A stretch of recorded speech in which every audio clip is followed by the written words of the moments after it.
একটা সম্পর্কে দুজনার মাঝে যখনই অন্য কেউ চলে আসে তখন সম্পর্কটা ধীরে ধীরে নষ্ট হতে শুরু হয়। তৃতীয় ব্যক্তি সম্পর্কে ঠিক ঘুন পোকার মতো। ঘুন পোকা প্রথমে কিন্তু কাঠের একটা অংশ দখল করে, তারপর ধীরে ধীরে পুরো কাঠটাকেই নষ্ট করে দেয়। ঠিক তেমনি তৃতীয় ব্যক্তির সম্পর্কের মাঝে প্রবেশ করে পুরো সম্পর্কটাই আস্তে আস্তে শেষ করে দেয়।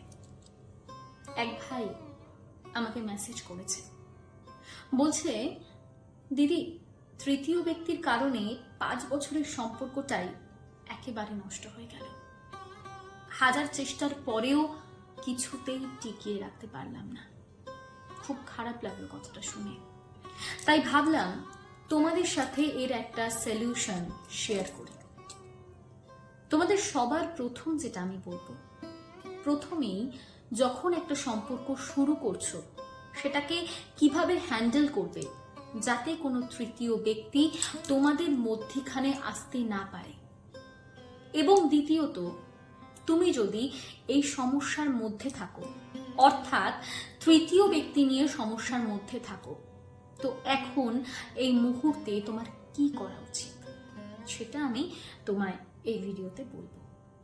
তো পুরো ভিডিওটা স্কিপ না করে শেষ পর্যন্ত দেখো এবং ভালো করে এই ট্রিক্সগুলো নিজেদের সম্পর্কের ক্ষেত্রে প্রথম থেকেই মেনে চলো।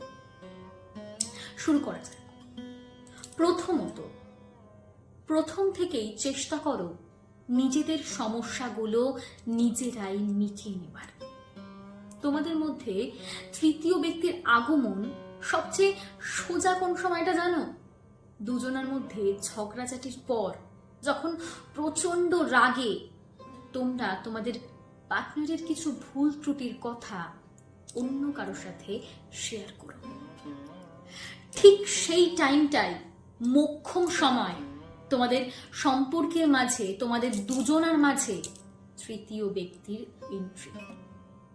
এইবার সেই ব্যক্তিটি যদি ভুল মানুষ হয়, কারণ তুমি তো জানছো না সেই ব্যক্তিটার মনে কি চলছে, তবে কিন্তু সেই ব্যক্তিটি এই সুযোগটারই অপেক্ষাতে ছিল এতদিন। সে কিন্তু এই সুযোগটা খুব সুন্দর করে কাজে লাগাবে। এইবার সে ঠিক কি কি করবে? সে তোমাকে ঠান্ডা না করে তোমার মধ্যে যে রাগে ক্ষোভে এখন আগুন জ্বলছে তার মধ্যে জল না ঢেলে আরো ঘি ঢালবে। তুমি শান্ত হবার বদলে আরো তেতে উঠবে। তার মানে কি হলো? তোমাদের সম্পর্কে ঝগড়া অশান্তিটা আরো বাড়লো। তুমি মিটমাট করার বদলে আরো আরো বেশি করে ঝগড়া করবে, কারণ ততক্ষণে তোমার মাথায় আগুন জ্বলছে। সে তোমায় শান্ত করার বদলে এমন কিছু কথা হয়তো বলেছে যেই কথায় তুমি আরো তোমার পার্টনারের প্রতি রেগে যাও, আরো ক্ষিপ্ত হও। আর এরকমটাই যদি তুমি বা তোমার পার্টনার কন্টিনিউয়াসলি করতে থাকো তোমাদের সম্পর্কে, দেখবে তোমাদের ঝগড়াটা আর না কমে ক্রমাগত দিনের পর দিন ঝগড়াটা বেড়েই চলছে। দেখবে প্রত্যেকবার সেই তৃতীয় ব্যক্তি তোমার ওই কাটা ঘায়ে নুনের ছিটা দিতে দিতে শেষ পর্যন্ত তোমাদের সম্পর্কটাই শেষ করে দেবে। দেখো, প্রত্যেকটা সম্পর্কে সমস্যা থাকে, ঝগড়া থাকে, মান অভিমান থাকে। তা বলে এই নয় তোমার পার্টনারের উইক পয়েন্টগুলো, তোমার পার্টনারের দোষগুলো তুমি অন্য কারোর সাথে শেয়ার করবে। মানুষটার ভালোটাকেও যেমন ভালোবাসো, মানুষটার খারাপটাকেও একসেপ্ট করে তাকে সেই ভুলগুলো শোধরানোতে সাহায্য করো। তার ভুলগুলো অন্যের সামনে আরো বেশি করে হাইলাইট করে তুমি তোমাদের সম্পর্কের বিপদ অজান্তেই ডেকে আনছো। চেষ্টা করো নিজেদের মধ্যে যা নিয়েই ঝামেলা হোক, যেটা নিয়েই মনোমালিন্য হোক, যাতে তোমাদের মাঝখানে কোনো তৃতীয় ব্যক্তি প্রবেশ করতে না পারে। সেটা বন্ধু বান্ধব হোক, তোমার রিলেটিভ হোক, তোমার বাড়ির লোক হোক, যেই হোক। তোমাদের সমস্যা একমাত্র তোমরাই কিন্তু জানো এটা কি কারণে হয়েছে। একটা কথা কি বলতো, যখন আমাদের মাথা গরম থাকে, আমাদের দোষ থাকলেও কিন্তু আমরা নিজেদের দোষটা দেখতে পাই না। তখন মনে হয় আমাদের অপোজিটে থাকার মানুষটারই ভুল, সেই ভুল করেছে, আমাদের পার্টনারেরই দোষ।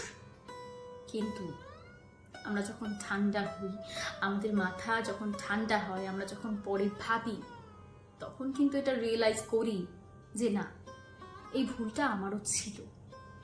কিন্তু যখন তুমি ওই ঝগড়ার মুহূর্তের কথা কারোর সাথে শেয়ার করবে, তোমাদের সমস্যাগুলোর কথা কারোর সাথে শেয়ার করছো, যখন সে আগুনের মধ্যে আরো ঘিটা ঢালছে, তখন কিন্তু তোমার তারপরে আর ওই রিয়েলাইজেশনটা হবে না যে হয়তো ভুলটা আমারও ছিল, বা হয়তো যে সমস্যাটা তুমি মিটিয়ে নেওয়ার কথা ভাবছো সেটা আর মেটাবে না, কারণ ততক্ষণে সে তোমাকে তাতিয়ে দিয়েছে।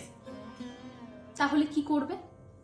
একটা সম্পর্কের শুরুতেই বসে কথা বলে নাও যে আমাদের সমস্যা আমরাই মেটাবো, না আমি অন্য থার্ড পার্সনকে এর মধ্যে ইনভলভ করব, না তুমি অন্য কোনো মানুষকে এর মধ্যে জড়াবে। আমাদের সমস্যা আমরা দুজনে বসে সমাধান করব। তাহলে দেখবে এই তৃতীয় ব্যক্তির সমস্যাটা তোমাদের মধ্যেখানে কখনোই আসবে না। তাই প্রথম থেকেই যাই ঝামেলা হোক, যে কারণেই হোক, নিজেদের মধ্যে নিজেরা সলিউশন করো। সম্পর্কে অন্য কাউকে কখনোই ঢুকতে দিও না, সে যেই হোক। দ্বিতীয়ত, তুমি হয়তো খুব ব্যস্ত থাকছো নিজের কাজে, কাজের খুব প্রেশার, তুমি তোমার পার্টনারকে একদম টাইম দিতে পারছো না। তখন তোমার পার্টনার একটু ফ্রি টাইম স্পেন্ড করার জন্য শুরু করলো কারোর সাথে কথা বলা, সময় কাটানো, এবং ধীরে ধীরে সম্পর্কটা এতটাই জোরালো হলো যে তোমাদের মাঝখানে ওই তৃতীয় ব্যক্তির জন্য এক আকাশ বরাবর দূরত্বের সৃষ্টি হলো। এইখানে কি বলবে? দোষ কি শুধুমাত্র সেই তৃতীয় ব্যক্তির? এখানে তোমার পার্টনারের কোনো দোষ নেই? অবশ্যই আছে।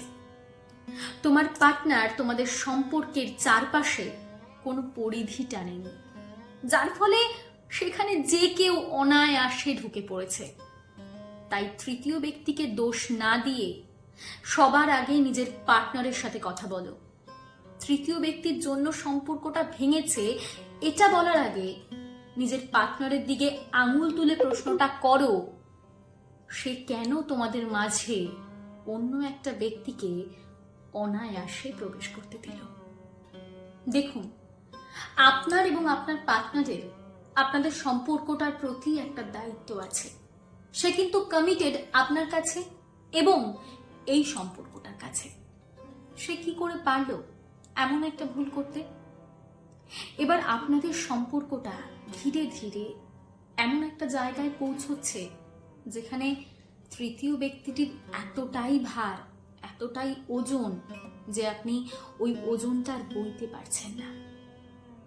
আপনার দমটা বন্ধ হয়ে আসছে। এইখানে এরকম সিচুয়েশনে সমাধান কিন্তু একটাই, আপনি আপনার পার্টনারের সাথে বসে কথা বলুন। সে কি চাইছে তাকে সরাসরি প্রশ্ন করুন, তাকে জিজ্ঞাসা করুন, আর অবশ্যই আপনার কি মতামত তাকে জানান। দেখুন, যে কোনো সমস্যাই হোক, সবার প্রথম কিন্তু কথা বলতে হবে। কথা না বললে কোনো সমস্যাই কিন্তু সলভ হয় না। তাই আপনাকে কথা বলতেই হবে।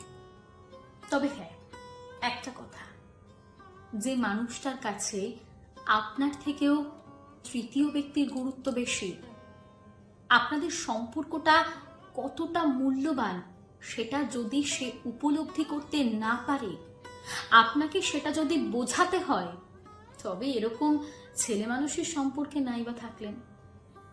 হ্যাঁ, এইবার যদি আপনার মনে হয় আপনার পার্টনার সত্যি অনুতপ্ত, নিজের ভুলটা সে বুঝতে পেরেছে, সত্যি আপনাদের অভিমানের, মন খারাপের পাহাড়ের ভার হালকা করতে সে দুটো কথা তৃতীয় ব্যক্তির কাছে শেয়ার করেছে, এবং তৃতীয় ব্যক্তি আপনার পার্টনারের দুর্বলতাগুলোকে এইভাবে হাতিয়ার বানিয়েছে আপনাদের সম্পর্কটাকে নষ্ট করার জন্য, তবে অবশ্যই আপনার পার্টনারের পাশে থাকুন।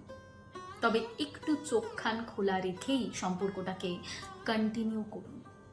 আর একটা কথা যেটা সব সময় মাথায় রাখবেন, মানুষের ভুল কিন্তু একবারই হয়, বারবার নয়। যদি এরপরেও কোনো প্রশ্ন থেকে থাকে তাহলে কমেন্ট বক্সে করতে পারেন। আজকের মতো এখানেই টাটা, সকলে ভালো থাকবেন।